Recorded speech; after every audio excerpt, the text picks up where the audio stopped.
Northeast? I'm from Stephen. I'm not from Stephen. I used to get my prepositions wrong this time of the day. And I'm from Delaware. Yeah, I'm from Buffalo. Anyone else from Buffalo in here? Anyone else from Delaware? I didn't think so.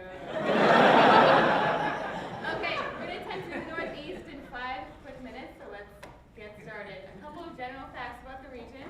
We are in the most densely populated and wealthiest region in the U.S. Woo-hoo.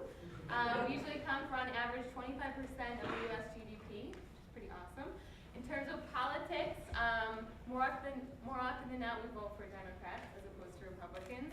And we also have a very strong union presence in the Northeast, especially here in New York State. For those of you familiar with the Buffalo Bills, the cheerleaders are actually unionized. The obligatory business slide. Ooh, I'm going to talk a little bit about New England, which is a sub-region of the Northeast. When the Pilgrims came over from England, they settled here first, hence the name. One of the first European settlements was in Massachusetts. It's the most populous state. It's also one of the most liberal states. It was the first state to recognize legally same-sex marriages. Basketball, volleyball, and birth control were all invented here. All fun sports. Cape Cod is a very popular tourist destination during the summer months. There are a lot of beautiful beaches, as you can see. If you go, you should definitely go to Provincetown. It's one of the most famous gay towns in the country. check out the bicep on the dude on the right. If you think that photo is controversial, you see the scene where we took off. Okay, Boston is the state capital and the largest city in Massachusetts. It's a hub of higher education and medicine. Harvard is located in Boston. Boo. It's one of the oldest universities in the U.S., founded in 1636. Boston is also the 14th in the top 20 global financial centers. The telephone was invented there, and Boston had the first subway in the West. It's also known as the T because of its logo. Oh yeah, the Northeast Corridor. Now, in doing research for this, I was struck by, it's called the Megalopolis or the Boss Wash Corridor. I grew up here. I grew up in Delaware and spent a lot of time all up and down here. I never heard it called that. Right, New York City. I assume that actually most of you or all of you are very familiar with New York City and everything that's there, so we're just going to go very quickly through it. The 5 boroughs are their own counties. Queens is the most diverse county in the United States. I lived in Queens for 4 years before coming to Simon. When I'm being recorded, wait, no, 10 out of 10, 10 out of 10. And Manhattan's the smallest county. Okay, Niagara Falls is pretty much in our backyard. Being from Buffalo, I've been there about 1 million times, but it is one of the natural wonders of the world. Everyone should go if you haven't gone. It's about 1 hour and 20 minutes from here. Back in the day, a lot of people would try and go over the falls in barrels. This woman, Annie Taylor, was the first person to go over in 1901. She went over and survived. It's pretty amazing. There's also a huge hydroelectric plant located near Niagara Falls, which produces a lot of inexpensive electricity for Canada and millions of New York State residents. New Jersey, industries there, petrochemicals and pharmaceuticals, among others. I went to school in New Jersey, I went to Rutgers, so I know Central Jersey very well. Atlantic City is a big place for leisure and gambling as well. Okay, moving on to Pennsylvania. Philadelphia is the biggest city in Pennsylvania. It's also known as Philly. A lot of early American history happened here. The Declaration of Independence and the Constitution were both signed in Independence Hall.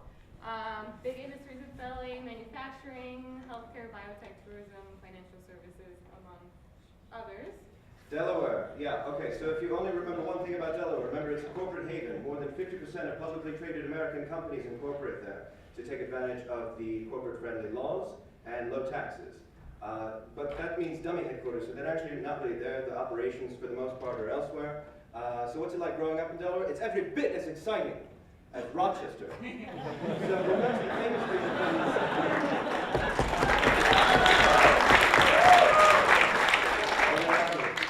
Okay, so famous people from Delaware. We've got Elizabeth Shue, a movie star. She was in Karate Kid, leaving Las Vegas, and stuff like that. Professor Gerald's from Delaware.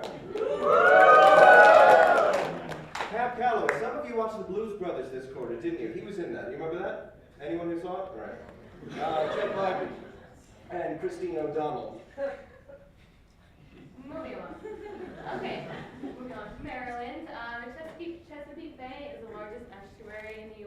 help form the economy of that state. Seafood production is very popular, as well as shipping. A lot of raw materials and commodities are shipped from the Port of Baltimore to the Midwest for the agricultural and manufacturing industries. Biotech is also very big in Maryland.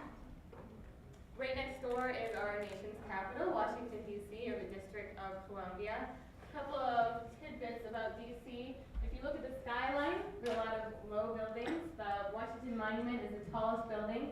That's because of the Heights of Buildings Act, which says that no building can be higher than the width of the street next to it, plus 20 feet.